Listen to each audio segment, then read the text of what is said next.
Hello दोस्तों, आज के इस वीडियो में हम लेकर के आए हैं प्रकाश परावर्तन एवं अपवर्तन का पार्ट 2 वीडियो। इससे पहले पार्ट 1 वीडियो अपलोड हो चुका है। यदि आपने नहीं देखा है तो प्लेलिस्ट में जा कर के देख सकते हैं। और हाँ, यदि आप न्यू हैं तो हमारे चैनल को सब्सक्राइब करें, हमारे वीडियो को लाइक और शेयर करें। तो आते हैं आज के सेशन को शुरू करते हैं। तो सबसे पहले हम लोग समझेंगे गोलीय दर्पण। गोलीय दर्पण किसे कहते हैं?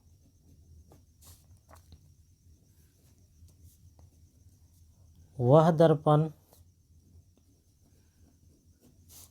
जिसका परावर्तक पृष्ठ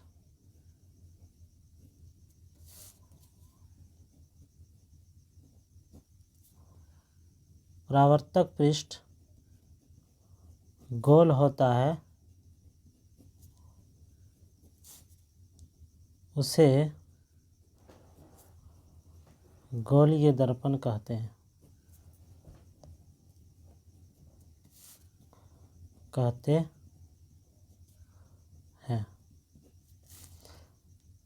वह दर्पण जिसका परावर्तक पृष्ठ गोल होता है उसे गोलीय दर्पण कहते हैं। जैसे एक दर्पण है जिसका परावर्तक पृष्ठ हम देख रहे हैं, ये परावर्तक पृष्ठ है, ये परावर्तक पृष्ठ देख रहे हैं कि ये गोल है, तो इसे हम लोग क्या कहेंगे? गोलीय दर्पण कहेंगे। तो गोलीय दर्पण के दो प्रकार होते हैं। गोलीय दर्पण ये दो प्रकार के होते हैं।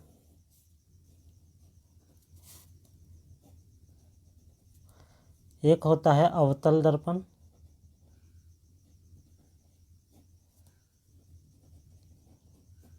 और एक होता है उत्तल दर्पण।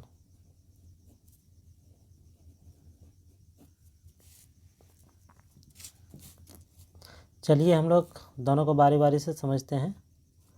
अवतल दर्पण यानी कि वह गोलीय दर्पण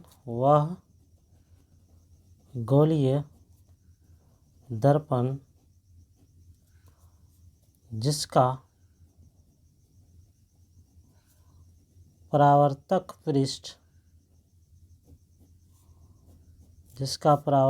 पृष्ठ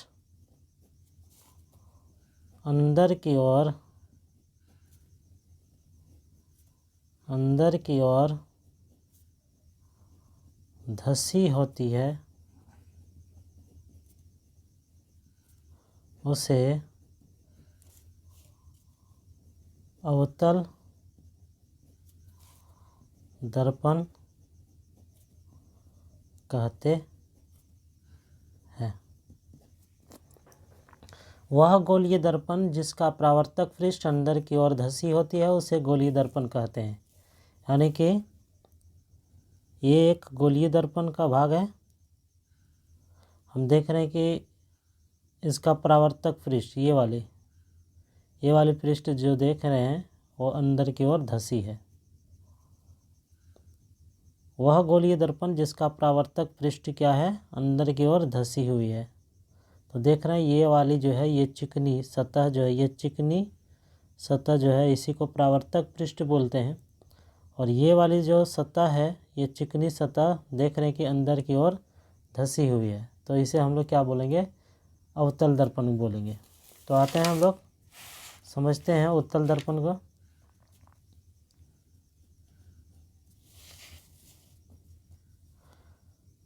वह गोलीय दर्पण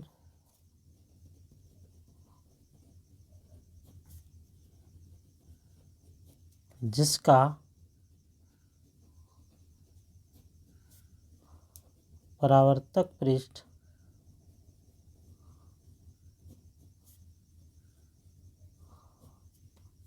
बाहर की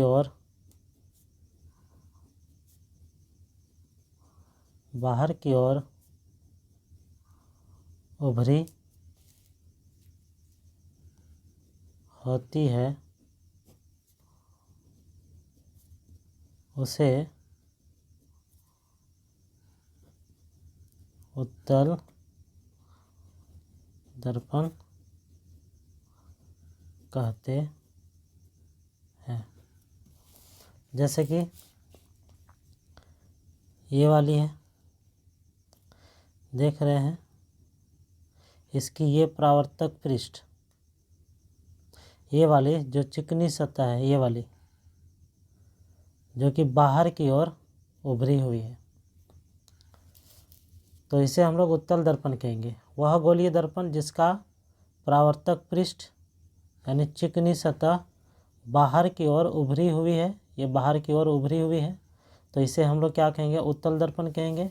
और ये कि यहाँ पर देख रहे हैं कि वह दर्पण जिसका परावर्तक पृष्ठ यानी चिकनी सतह, ये वाली चिकनी सतह जो है अंदर की ओर धसी हुई है, तो इसे अवतल दर्पण कहेंगे। तो उम्मीद करते हैं दोस्तों ये दोनों दर्पण समझ में आ गए होंगे। तो आते हैं हम लोग बारी बारी से इनके सारे पॉइंट्स को समझने की कोशिश करेंगे।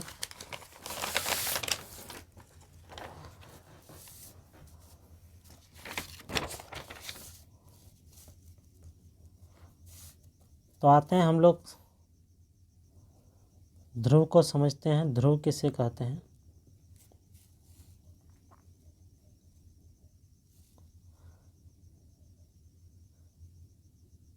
गोलीय दर्पण के परावर्तक पृष्ठ के केंद्र को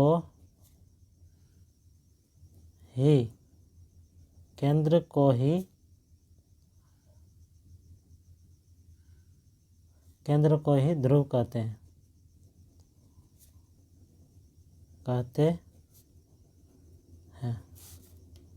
इसे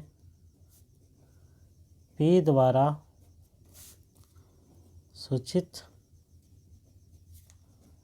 किया जाता है।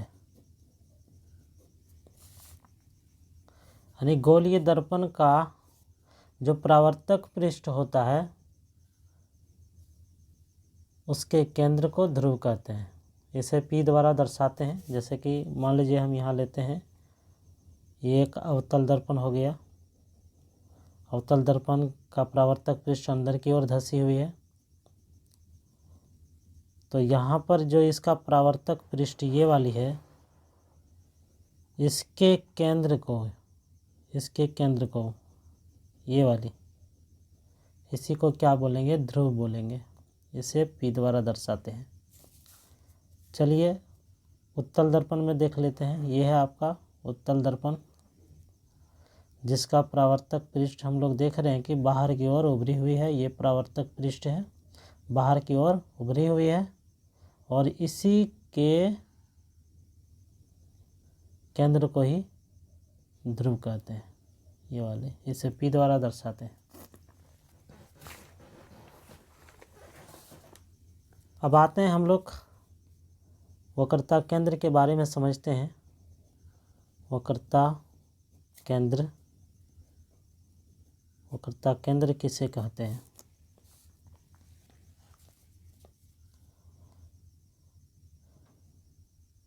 गोलीय दर्पण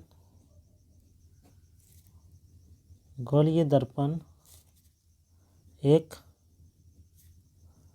खोखले गोले का भाग होता है। उस खोखले गोले के केंद्र को ही उस दर्पण का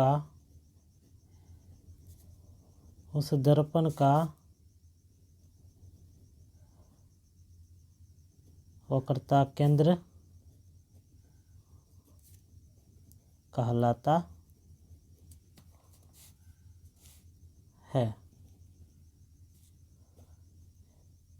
इसे सी द्वारा सूचित किया जाता है।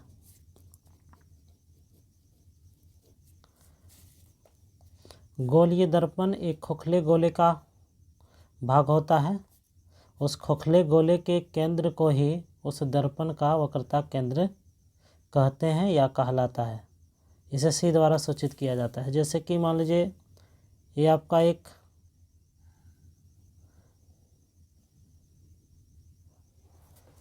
ये आपका उत्तल दर्पण है, अवतल दर्पण है। ये आपका ध्रुव है, ध्रुव। ये यदि हम देखेंगे तो यदि ये पूरा इसको यदि हम करेंगे तो ये हो जाता है एक खोखले गोले का भाग है। और इस खोखले गोले का जो केंद्र होता है यहाँ पर, उसी को वक्रता केंद्र कहते हैं। तो इसे हम लोग क्या करेंगे, सी द्वारा सूचित करेंगे। यानी ये यदि अवतल दर्पण है तो ये खोखले गोले का वही भाग होता है और उस खोखले गोले का ही केंद्र क्या कहलाएगा, इस दर्पण का, यानी अवतल दर्पण का वक्रता केंद्र कहलाएगा। तो आते हैं हम लोग अब समझते हैं वक्रता त्रिज्या। वक्रता त्रिज्या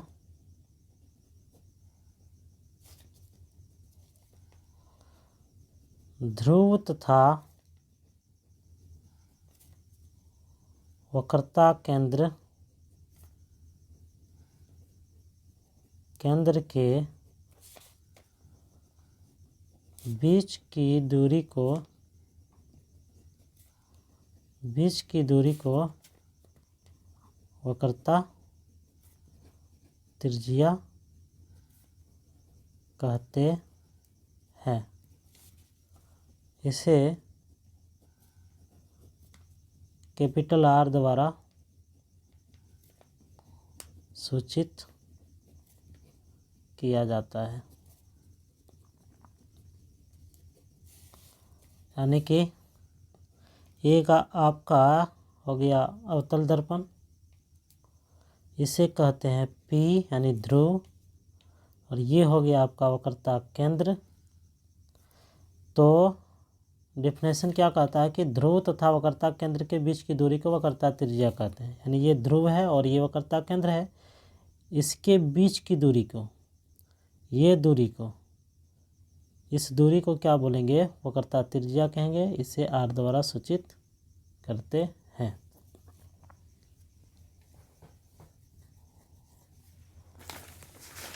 तो दोस्तों हम लोग आते हैं, हम लोग सीखते हैं मुख्य अक्ष। मुख्य अक्ष क्या है, किसे कहते हैं मुख्य अक्ष? ध्रुव तथा वक्रता केंद्र से होकर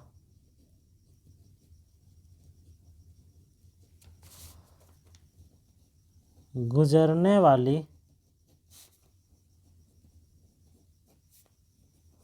रेखा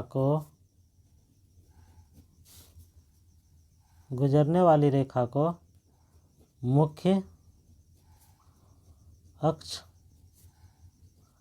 कहते हैं।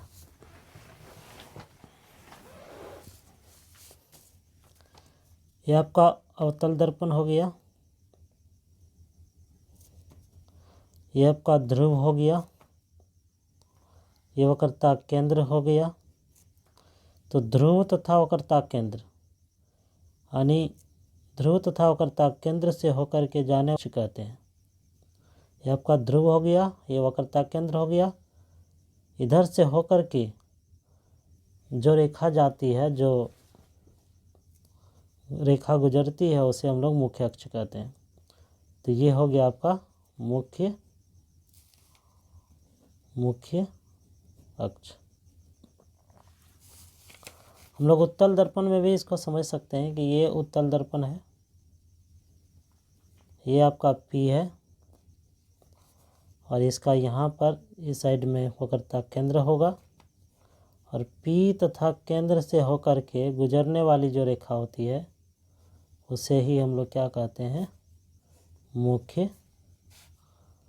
मुख्य अक्ष कहते हैं।